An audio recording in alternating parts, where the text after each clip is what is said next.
যেটা আমাদের পলিনেট হাউসের মধ্যে এদের আমরা মোটামুটি ভিজাই দেবো। আমরা রাসায়নিক কিছু সার ইউজ করব এখন, যেহেতু সামনে গাছ এক একটা গাছে 10 থেকে 15 কেজি বা 20 কেজি করে ফল দেওয়া সম্ভব এবং ফল দিবে ইনশাল্লাহ। আসসালামু আলাইকুম, মেহেদি মিষ্টি আঙুর বাগানের পক্ষ থেকে আন্তরিক শুভেচ্ছা জানাই সকলকে। দর্শক, আপনারা বারবার যে প্রশ্নটা করছেন এবং এই বিষয়টা জানতে চাচ্ছেন, ডরমেক্স কখন প্রয়োগ করবেন এবং ডরমেক্স কিভাবে পাবো এবং এর পাশাপাশি গাছকে এখন কি ধরনের খাবার দেব, যেহেতু আগামী জানুয়ারি ফেব্রুয়ারিতে ফ্রুট কাটিং দিতে হবে, সেক্ষেত্রে এখন গাছ কি খাবার দেওয়ার প্রয়োজন আছে কিনা বা না দিলেও চলবে কিনা, এই বিষয় নানান বিষয় নিয়ে আপনারা প্রশ্ন করছেন। তো সেই জন্য আমরা একটা ভিডিও তৈরি করতেছি যাতে করে এই প্রশ্ন সবগুলো উত্তর আপনারা একসঙ্গে পেতে পারেন।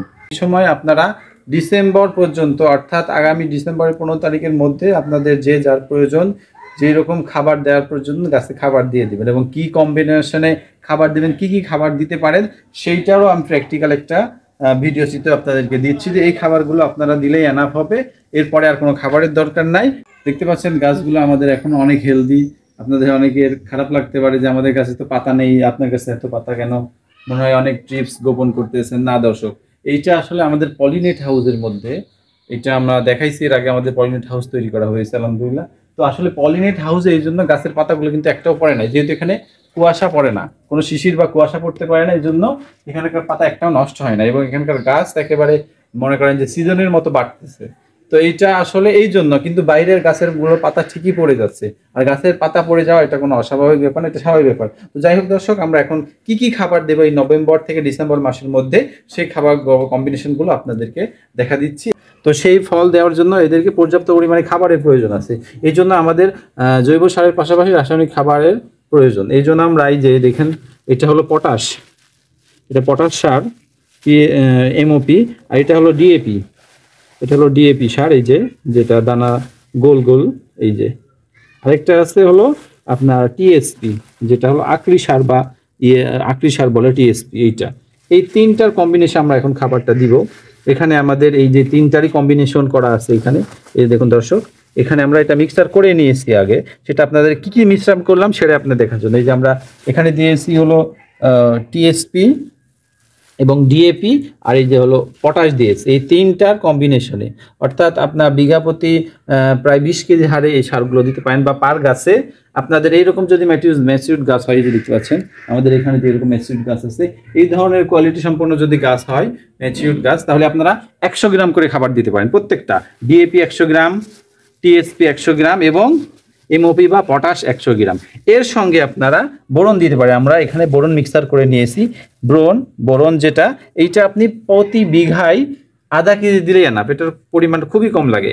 1 বিঘা জমিতে আধা কেজি, অর্থাৎ আপনার যদি 100 বা 200 গাছে হয়, 200 গাছে আপনি পুরো সারের সাথে আধা কেজি বোরন ইউজ করবেন। এখানে আমার সাজেশন হবে যে আপনারা সিনজেন্টা কোম্পানির বিঙ্গো এই বোরনটা ইউজ করতে পারেন। এই বোরনটার কার্যকারিতা অনেক ভালো এবং এটার রেজাল্টটা অনেক খুব ভালো আসে অল্প ব্যবহারে। তো দর্শক, আমরা এই যে এইগুলার যে কম্বিনেশন করে নিচ্ছি, এই যে আপনাদেরকে দেখাচ্ছি, এইগুলো আমরা এখন এখানে মিক্সচার করে নিব আরো ভালোভাবে। এই যে এইখানে আমরা মিক্সচারটা করে নিয়ে টিএসপি ডিএপি, অর্থাৎ 100 গ্রাম টিএসপি, 100 গ্রাম ডিএপি, 100 গ্রাম এমওপি, আর এর সঙ্গে আমি পুরোটার সঙ্গে দিয়েছি হলো আপনার প্রায় 50 গ্রামের মতো বোরন সার। তো এই সবগুলো আমরা একসঙ্গে এখন মিক্সার করে দেব। এইভাবে আমরা মিক্সার করে নিলাম দর্শক, দেখুন এই যে আমরা এখানে কিন্তু সবগুলো মিক্সার করে নিলাম। এই যে এইটা আমাদের টোটাল মিক্সার হয়ে গেছে। তো আমরা এখন প্রয়োগ করব এইভাবে দেওয়ার পরে, এই যে আমাদের ডিএপি, আর আমার এর আগে কিন্তু দিয়েছি জৈব সার দিয়েছি, এগুলোতে আমাদের গোবর সার দেওয়া আছে এবং আমরা পচা খৈল দিয়েছি। পচা খৈল 1 কেজি পচা খৈল আপনি 5 লিটার পানিতে ভিজা, ওর সঙ্গে 100 গ্রাম ইউরিয়া সার, 100 গ্রাম ইউরিয়া সার মিক্সার করে অন্তত 10 থেকে 12 দিন পচাইতে হবে। পচানোর পরে ওইটা কোনো বালতির মগে করে প্রতি গাছে আপনি 250 গ্রাম হারে গোড়াতে ছিটাই দেবেন। আমরা দিয়ে দিচ্ছি এটা। তো এর পাশাপাশি আমরা এখন এই রাসায়নিক সারটা দিব এই গাছগুলোতে। দেখুন দর্শক, আমাদের সুন্দরভাবে ড্রেন করা আছে, এই ড্রেনের মধ্যে অল্প পরিসরে আমরা খাবারটা দিব। এইটা আমাদের চলাফেরার জায়গা এবং এখানে শুষ্কতা থাকে, অর্থাৎ আঙুর গাছের শুষ্কতা বেশি পছন্দ করে। সেজন্য আমরা শুষ্কতা রাখছি। পাশাপাশি আমরা এই যে ড্রেনের মাঝখানে যেই গ্যাপটা রাখছি এখানে খাবারটা দিব। বিসমিল্লাহ। এই যে এখানে আমরা প্রতি গাছে প্রায় 200 থেকে 300 গ্রাম হারে খাবারটা দিব। আমাদের যেহেতু স্পেস কম, অল্প জায়গার মধ্যে আমাদের পরিমাণ মতো আমরা এই যে লাস্ট খাবার দিয়ে দিব। এখন এরপরে কিন্তু আমরা আর খাবার দেওয়ার প্রয়োজন নেই। এইভাবে প্রত্যেকটা গাছে আমরা এই যে বেডগুলোতে সুন্দরভাবে ছিটে দিব। আপনারা অনেকে ভিডিও দেখতে পারেন, কিন্তু আসলে এরকম প্র্যাকটিক্যাল কয়জন দেখায় জানি না। তো আমরা চাই যে একটু আপনারা হাতে কলমে ভালোভাবে শিখতে পারেন। এই জন্য আমরা একটু প্র্যাকটিক্যালি দেখাই দিচ্ছি যে আসলে সারটা আমরা মিক্স আপ করে কিভাবে ছিটাই দিই সেটাও আপনাদেরকে দেখাই দিচ্ছি। এবং শুধু ছিটানো না, ছিটানোর পরে আমরা এই মাটিগুলো কিভাবে মিক্সার করবো সেটাও আপনাদেরকে দেখাবো। এইভাবে আমরা কিন্তু সবগুলো ভালোভাবে মিক্সার করে প্রত্যেকটা এইভাবে আপনারা যাদের টবে ছাদে গাছ আছে তারাও একইভাবে এইভাবে সারটা মিক্সার করে নিয়ে আপনার টবে পরিমাণ মতো দিয়ে দিলেন। এইভাবে এইভাবে আমরা পুরো জায়গাটায় ছিটিয়ে নিচ্ছি। এইভাবে আমরা পুরোটা ছিটিয়ে নিব। এইভাবে ছিটিয়ে দেওয়ার পরে আমরা এই পর্যায়ে এটা কোবাই দিব, নিড়ানি দিয়ে অথবা কোদাল দিয়ে, যার যেরকম সুবিধা সেটা আপনারা এইভাবে ছিটানো কমপ্লিট হয়ে গেলে আপনারা এটা কোবাই দেবেন। এই যে আমরা এখানে দিয়েছি, যেরকম দর্শক দেখতে পাচ্ছেন আমরা এগুলো কিন্তু সুন্দরভাবে ছিটাই দিছি। এবং পাশাপাশি আমরা এখন এই যে সুন্দরভাবে আমাদের কোদাল দিয়ে, বড় জায়গা যেহেতু আমরা কোদাল দিয়ে এইভাবে সুন্দরভাবে মিক্সচার করে দিব। এই মাটিটা এখানে যেহেতু এখন প্রচুর শিকড়, তো আমরা একেবারে উপর দিয়ে জাস্ট মাটিটা মিশাই দিচ্ছি।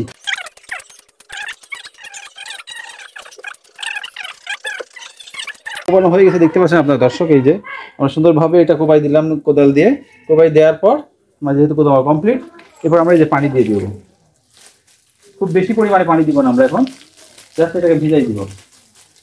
আপনার যেমন আর্দ্রতা আমাদের এখানে যেহেতু খুব বেশি শুকায় নাই, যেটা আমাদের পলিনেট হাউসের মধ্যে, এদের আমরা মোটামুটি ভিজাই দিব।